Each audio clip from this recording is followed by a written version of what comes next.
ಹಿಂದೂ ವಿರೋಧಿ ಸರ್ಕಾರಕ್ಕೆ, ಗೋಸಂತತಿಯನ್ನು ನಾಶ ಮಾಡುವ ಸರ್ಕಾರಕ್ಕೆ ಒಂದೇ ಒಂದೇ ಧನ್ಯವಾದ. ಜೈ ಶ್ರೀರಾಮ್. ಮಾತಾಕ್ಕೆ ಪ್ರಭು ಶ್ರೀರಾಮಚಂದ್ರ ಮಹಾರಾಜ್ಗೆ ಒಂದೇ ಒಂದೇ ಗೋಮಾತರಂ ಒಂದೇ.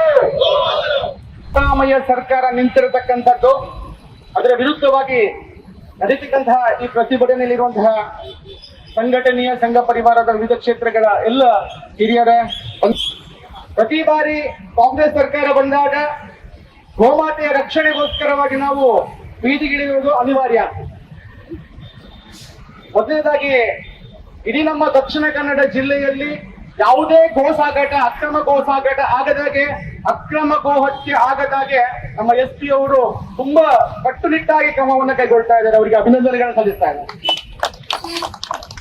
ಇತ್ತೀಚೆಗೆ ಸಿದ್ದರಾಮಯ್ಯ ಅವರು ಬರ್ತಾರೆ ಮಂಗಳೂರಿಗೆ.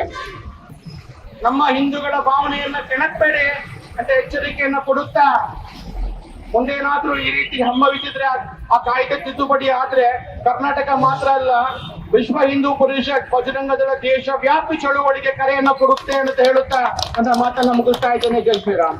ಈ ದೇಶದ ಸಂಪತ್ತು ಗೋವು. ಗೋವಿಲ್ಲದೆ ನಾವಿಲ್ಲ, ಗೋವಿಲ್ಲದೆ ಕೃಷಿ ಇಲ್ಲ, ಗೋವಿಲ್ಲದೆ ಹಿಂದೂ ಸಂಸ್ಕೃತಿ ಇಲ್ಲ. ಇಂಥ ಒಂದು ಗೋವಿನ ಪಾವಿತ್ರ್ಯತೆಯನ್ನು ಕಂಡು ಈ ದೇಶಕ್ಕೆ ಸ್ವಾತಂತ್ರ್ಯ ಬಂದಾಗ ಮಹಾತ್ಮ ಗಾಂಧೀಜಿಯವರು ಗೋಹತ್ಯೆ ಕಾನೂನನ್ನು ತರುವಂತ ಕೆಲಸವನ್ನು ಈ ದೇಶದಲ್ಲಿ ಮಾಡ್ತಾರೆ.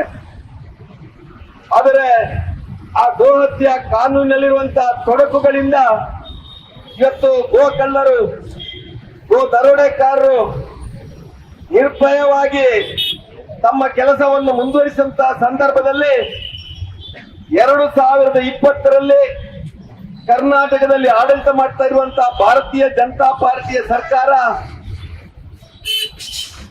ಕರ್ನಾಟಕದಲ್ಲಿ ಜಾನುವಾರು ಹತ್ಯೆ ಪ್ರತಿಬಂಧಕ ಮತ್ತು ಸಂರಕ್ಷಣಾ ಮಸೂದೆ ಅಧಿನಿಯಮ ಅಂತೇಳಿ ಆ ಕಾನೂನನ್ನು ತರುವಂತ ಕೆಲಸವನ್ನು ಮಾಡ್ತದೆ. ಆ ಕಾನೂನು ತರಬೇಕಿದ್ರೆ ನಾನು ಕೂಡ ಶಾಸಕನಾಗಿದ್ದೆ, ನಾನು ಕೂಡ ಅಧಿನಿಯಮದ ಬಗ್ಗೆ ಮಾತಾಡುವಂತ ಕೆಲಸವನ್ನು ನಾವು ಮಾಡಿದ್ದೆವು. ಯಾವತ್ತು ಗೋಹತ್ಯೆ ಮಸೂದೆ ಕಾಯ್ದೆ ಇತ್ತು ಅದರಲ್ಲಿರುವಂತಹ ಲೋಪಗಳನ್ನು ಸರಿಪಡಿಸಿ ಜಾನುವಾರು ಹತ್ಯೆ ಪ್ರತಿಬಂಧಕ ಅಧಿನಿಯಮವನ್ನು ತರುವಂತ ಕೆಲಸ ಈ ಸರ್ಕಾರ ಮಾಡ್ತದೆ. ಇವತ್ತು ಕರ್ನಾಟಕದಲ್ಲಿ ಇವತ್ತು ಗೋವಿನ ರಕ್ಷಣೆಯನ್ನು ಇವತ್ತು ಕಾನೂನಿನ ಮುಖಾಂತರ ಏನೇನು ಗೋವನ್ನು ರಕ್ಷಣೆ ಮಾಡಬಹುದು ಅಂತೇಳಿ ಒಂದು ಕಾನೂನನ್ನು ತಂದು ಪೊಲೀಸ್ ಇಲಾಖೆ ಕಟ್ಟುನಿಟ್ಟಾಗಿ ಕೆಲಸ ಮಾಡುವಂತಹ ಸಂದರ್ಭದಲ್ಲಿ ಪೊಲೀಸರ ಆ ಒಂದು ಕೈಯನ್ನು ಕಟ್ಟಿ ಹಾಕುವಂತ ಕೆಲಸವನ್ನು ಈ ಸರ್ಕಾರ ಮಾಡ್ತಾ ಇದೆ. ಪೊಲೀಸರನ್ನು ನಿಯಂತ್ರಣ ಮಾಡುವಂತ ಕೆಲಸವನ್ನು ಮಾಡ್ತಾ ಇದೆ. ಅದಕ್ಕಾಗಿ ಬಹುಶಃ ಇವತ್ತು ನಮ್ಮೆಲ್ಲ ಹಿಂದೂ ಸಂಘಟನೆಗಳು ಒಟ್ಟಾಗಿ ಆ ಗೋವಿನ ರಕ್ಷಣೆಯನ್ನು ಮಾಡಬೇಕು. ಇವತ್ತಿರುವಂತ ಅಧಿನಿಯಮ ಕಾಯ್ದೆಯನ್ನು ಉಳಿಸಬೇಕು.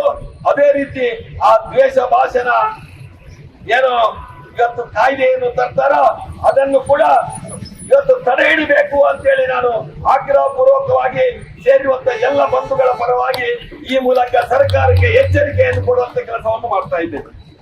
ಅವ್ಯಾಹತವಾಗಿ ಹತ್ಯೆ ಮಾಡತಕ್ಕಂತ ಏನು ರಾಕ್ಷಸಿ ಪ್ರವೃತ್ತಿಯ ಗೋಕರ್ಣರು ಏನಿದ್ದಾರೆ ಅವರಿಗೆ ತಕ್ಕ ಶಿಕ್ಷೆ ಆಗಬೇಕು ಅಂತ ನಾವು ಇಡೀ ನಮ್ಮ ಹಿಂದೂ ಸಮಾಜ ಒಂದೆಡೆ ಹೋರಾಟ ಮಾಡ್ತಾ ಇದ್ರೆ,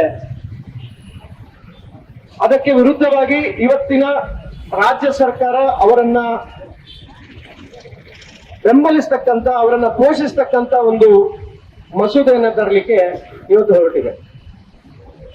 ಬೆಳಗಾವಿಯ ಅಧಿವೇಶನ ಇವತ್ತು ಪ್ರಾರಂಭ ಆಯಿತು, ಚಳಿಗಾಲದ ಅಧಿವೇಶನ. ಅದರಲ್ಲಿ ಕರ್ನಾಟಕ ರಾಜ್ಯ ಸರ್ಕಾರ ಒಂದು ಡ್ರಕೋನಿಯನ್ ಲಾ ಅಂತ ಏನ್ ಹೇಳ್ತೀವಿ, ಅಂದ್ರೆ ಬಹಳ ಒಂದು ಜನ ವಿರೋಧಿ, ಸಮಾಜ ವಿರೋಧಿ ಆಗಿರ್ತಕ್ಕಂಥ ಒಂದು ಕಾನೂನನ್ನ, ಮಸೂದೆಯನ್ನ ತರಲಿಕ್ಕೆ ಹೊರಟಿದೆ.